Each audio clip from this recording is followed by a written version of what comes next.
The unseen chains, why you're not free and how to break them. Have you ever felt it? That quiet whisper in the back of your mind, telling you that something isn't quite right, that despite all your efforts, all your striving, you're still not truly free. You chase success, accumulate possessions, seek validation, yet the gnawing feeling persists. It's the subtle, insidious sensation that your life isn't entirely your own, that unseen forces are pulling your strings, dictating your moods and shaping your destiny. Or you might dismiss it as stress or anxiety, but what if it's something far more profound, something ancient philosophers understood, and something that once grasped can unlock a freedom you never thought possible? We live in a world obsessed with external control. We meticulously plan our careers, curate our social media personas, and attempt to control the opinions of others, believing that if we can just manage enough variables, peace will be ours.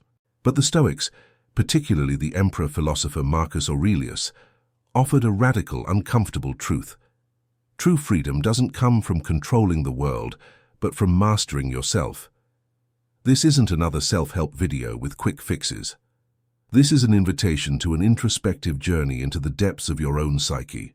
We'll confront the hidden mechanisms that steal your peace, the unconscious patterns that dictate your reactions, and the societal narratives that keep you enslaved. Are you ready to face the uncomfortable truth? Because once you see the chains, you can begin to break them. The illusion of control, your greatest prison. Let's start with the most fundamental yet most resisted Stoic principle, the dichotomy of control. Epictetus famously declared, "Some things are in our control and others are not." This simple statement is the key to inner peace, and its neglect is the source of much of our suffering. We spend our lives frantically trying to control the uncontrollable. The weather, the economy, other people's opinions, their actions, even our own past. Each time we do, we hand over a piece of our inner tranquility to the capricious whims of the external world. Consider the relentless pursuit of external validation. Your mood fluctuates with likes and comments. But were those numbers ever truly in your control? No. They are external, subject to algorithms and audience moods. Yet, you willingly tether your emotional well-being to them. This isn't freedom, it's self-imposed slavery. Marcus Aurelius understood this deeply, writing, "You have power over your mind, not outside events. Realize this and you will find strength." He who commanded legions recognized his true dominion lay not in his vast external power, but in the tiny kingdom of his own mind. This is where the uncomfortable truth emerges. Much of what we call stress or anxiety isn't caused by external events themselves, but by our judgment of those events. Plato, in his allegory of the cave, depicted prisoners chained, mistaking shadows for reality. We are often chained by our perceptions, mistaking our desires for control over externals as a path to happiness, when it's a path to perpetual frustration. What if you stopped fighting?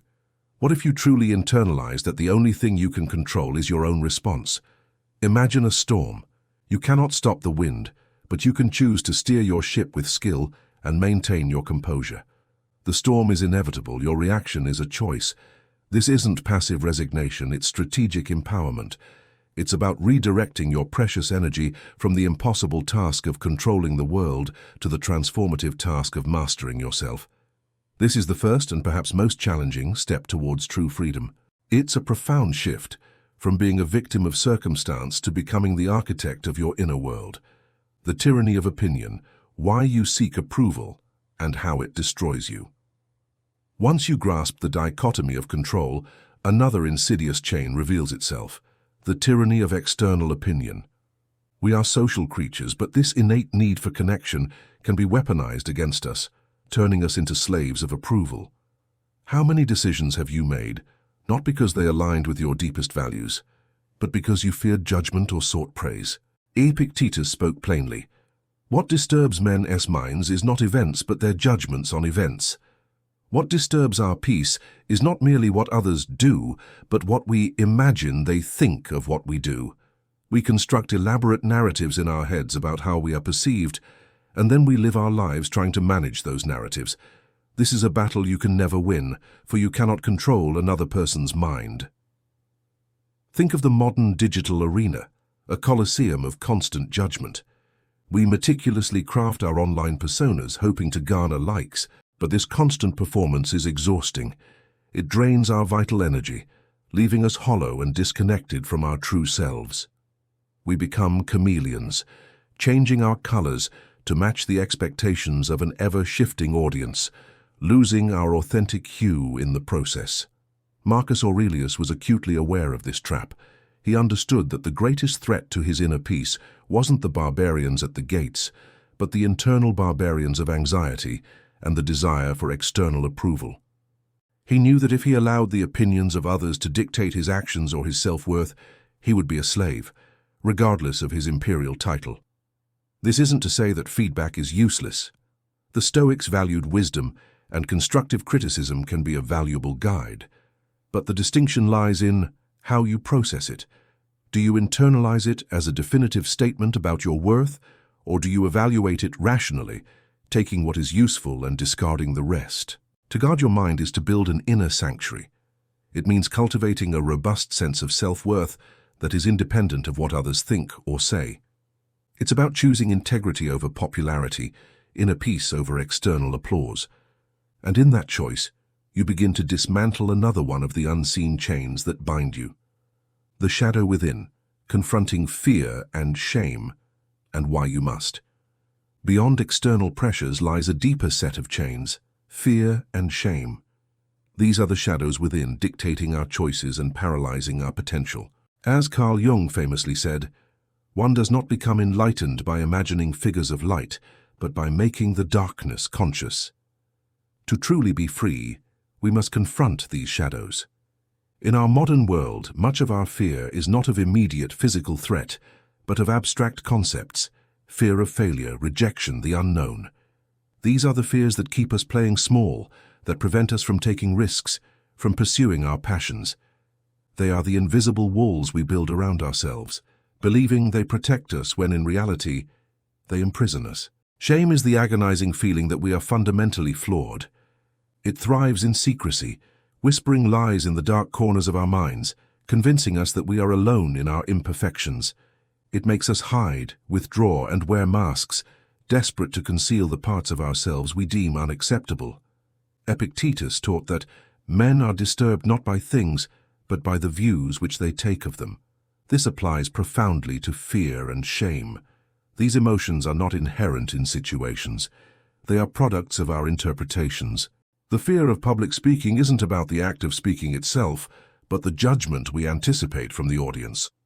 The shame of a past mistake isn't about the event itself, which is over, but our judgment of ourselves for having made it. Here's the uncomfortable twist. Your greatest fears and deepest shames are not weaknesses to be eradicated, but rather signposts to your deepest values and areas for profound growth. Nietzsche, with his concept of amor fati, the love of one's fate, challenged us to embrace everything that happens, including our suffering, as essential to our becoming. What if your fear of failure is actually a testament to how much you value success? What if your shame over a past vulnerability points to your innate desire for authentic connection? To break free from these chains, you must first bring them into the light. This means radical honesty with yourself. What are you truly afraid of? What makes you feel unworthy? This act of conscious acknowledgement is the first step in disarming their power. Then begin to reframe them. Instead of seeing fear as a stop sign, see it as an indicator of something you care deeply about. Instead of seeing shame as a verdict on your character, see it as a painful reminder of a lesson learned, an opportunity for compassion, both for yourself and for others. The path of virtue, reclaiming your inner citadel. If breaking free is about dismantling the chains, then cultivating virtue is about building your inner citadel, an unassailable fortress of character. The Stoics believed that true happiness, or eudaimonia, is found not in pleasure or wealth, but in living a life of virtue in accordance with reason and nature. This is about practical wisdom, courage, justice, and temperance, the four cardinal virtues that serve as your compass in a chaotic world. Wisdom is the ability to discern what is good, what is bad, and what is indifferent. It's the clarity to see things as they truly are, stripped of our emotional biases. Courage is not the absence of fear, but the willingness to act rightly despite it. It's the strength to face adversity and speak your truth. Justice is about treating all beings fairly and with respect, recognizing our shared humanity. It's about acting for the common good. Temperance is the mastery over your desires and impulses. It's about self-discipline, finding balance, and avoiding excess. These virtues are not abstract ideals, they are muscles to be exercised daily. Every decision, every reaction, every interaction is an opportunity to practice them.